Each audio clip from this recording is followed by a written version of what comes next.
He has learned that last year a Russian fighter pilot attempted to shoot down a British surveillance aircraft that was carrying dozens of military personnel.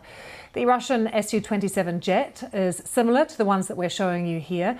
The Kremlin blamed the incident, which happened over the Black Sea, on a technical malfunction.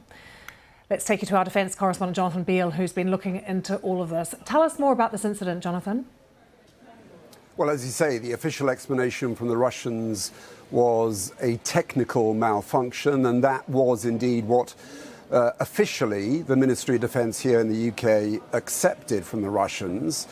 Actually, it knew much more. So what I've learned is that 2 fighter jets were sent to intercept this RAF spy plane that can suck up communications, as you say, has a crew of up to 30, and could have listened into the communications that could potentially have led to their deaths. One of the pilots of those 2 Russian jets thought he'd been given permission to open fire. He launched an air-to-air missile, but he didn't get a lock on the British spy plane, and it missed. There was then a row between the 2 pilots. The second pilot did not think they had been given permission to fire, and there was this, including swear words, a row between the 2 of them. And then the first pilot, the rogue pilot if you like, fired or released a second missile. That simply just fell off the wing of the aircraft and did nothing. So the explanation from the Russians was it was a technical malfunction.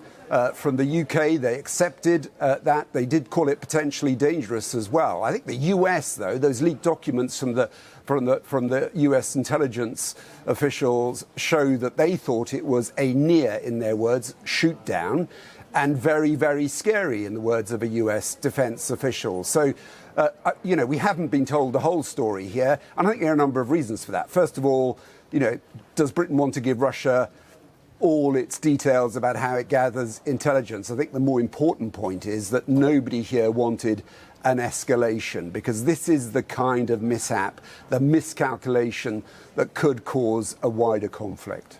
Is this the first time that we've seen a Russian pilot target a NATO aircraft in international airspace, Jonathan? It isn't, and you probably remember earlier this year there was, again, the same type of Russian fighter that brought down a US uncrewed, a remotely piloted drone that was flying in the same vicinity in the Black Sea, doing, again, surveillance. Of course, the stakes weren't as high. That was not a manned aircraft. Nobody was killed in that incident, and there wasn't a danger of anybody being killed. But it does show what the West calls the unprofessionalism, the recklessness of Russian aircrews. And remember, this isn't something that's just happening over the Black Sea. We've seen similar incidents over Syria with US aircraft, again, being buzzed by Russian jets and making complaints about their professionalism. I think the worrying thing about this one incident is, given the war in Ukraine and the spy plane, the British spy plane was there to suck up Russian intelligence and has been patrolling those areas since Russia's invasion of Ukraine, is that it could have, brought Russia into direct